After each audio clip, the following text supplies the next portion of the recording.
Oke, siap, Pak. 1 orang meninggal.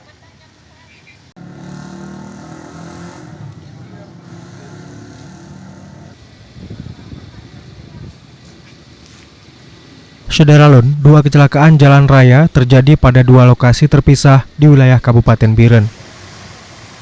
Kecelakaan pertama dialami angkutan umum Hi-Ace di kawasan Simpang Maut, Desa Blangkubu, Pedada, sekitar pukul 2 yang mengakibatkan kendaraan itu terbalik. Kecelakaan lainnya yang juga dialami angkutan umum Hi-Ace berada di ruas jalan 2 jalur, kawasan Desa Gelanggang Tengah, Kota Juang, sekitar pukul 4.30. Data yang dihimpun, kedua angkutan umum yang mengalami kecelakaan tunggal ini sama-sama berangkat dari Banda Aceh. Peristiwa ini mengakibatkan seorang balita berusia 3 tahun meninggal dunia, sementara 5 lainnya menderita luka-luka. Korban meninggal bernama Salsa sempat dilarikan ke RSUD Biren, hingga akhirnya dibawa pulang ke Sigli PD.